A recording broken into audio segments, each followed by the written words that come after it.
a combination of the ability to feel an appropriate emotion in response to another's emotion and the ability to understand the other's emotion, end quote.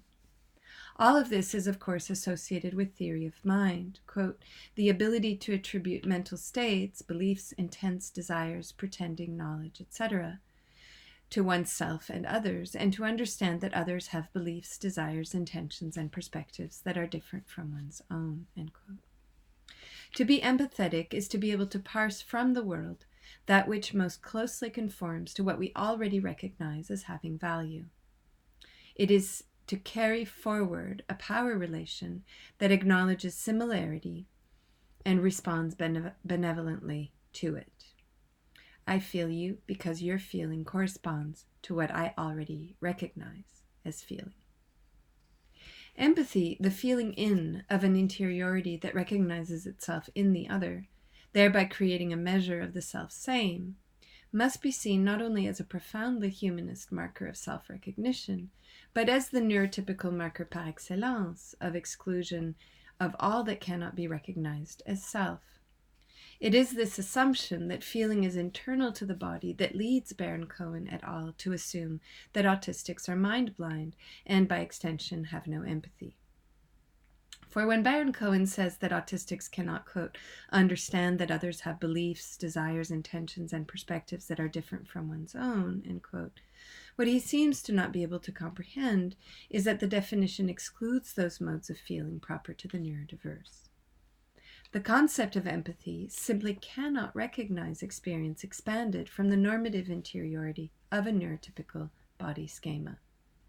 When Baron-Cohen et al. Writes that, quote, individuals with motor touch synesthesia have a reduced aptitude for social situations, this is always in reference to the, quote, in-feeling of empathy.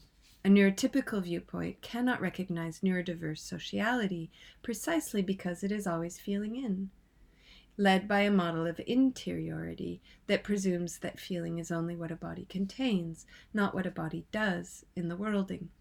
There is no feeling with in this account. Simon Baron-Cohen deserves no more of our time. I turn to his work only because it is prevalent in the field and therefore affects both the literature on autism and on synesthesia.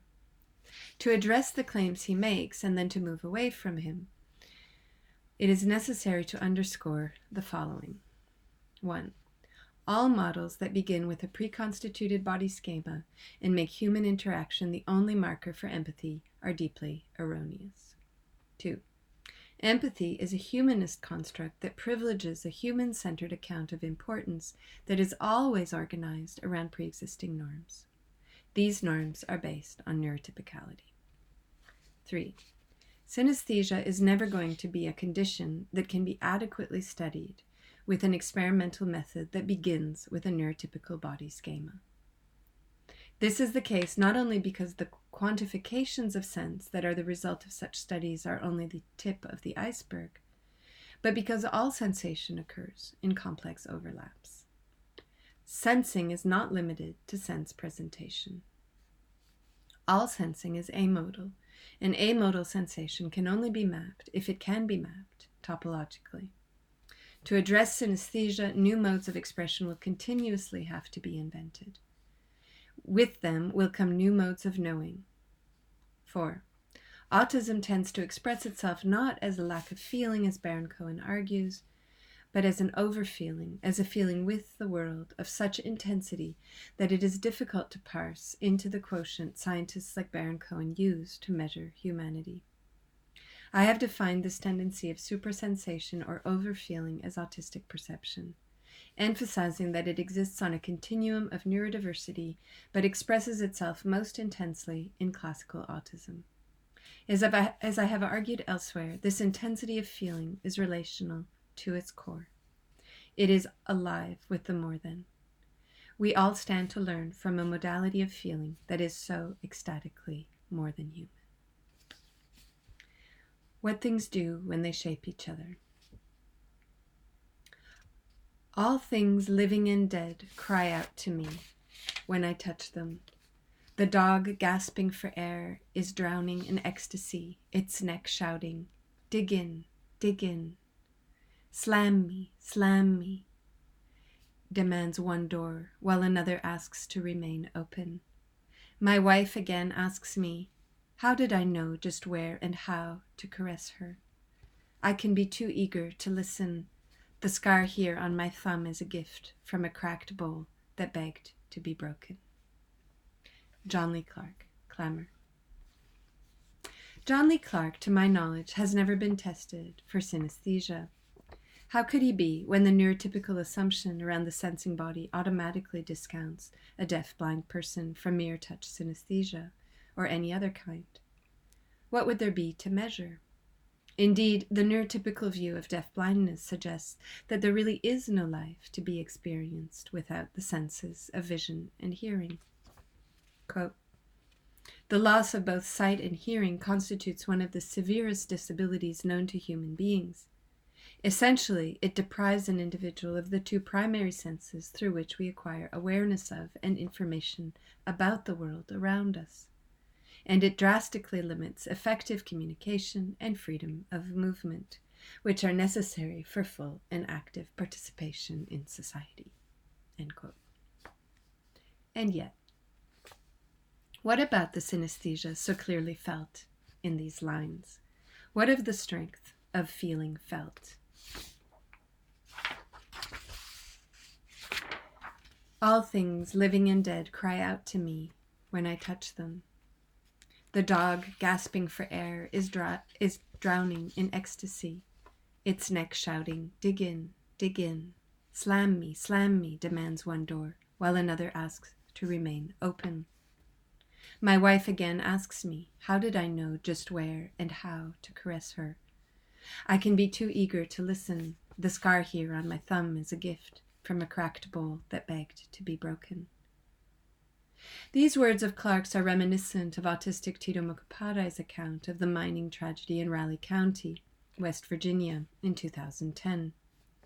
Mukhopadhyay writes, it's true that when I think of the situation, there may be empathy, but my empathy would probably be toward the flashlight batteries of those trapped coal miners if there happens to be a selection on my part.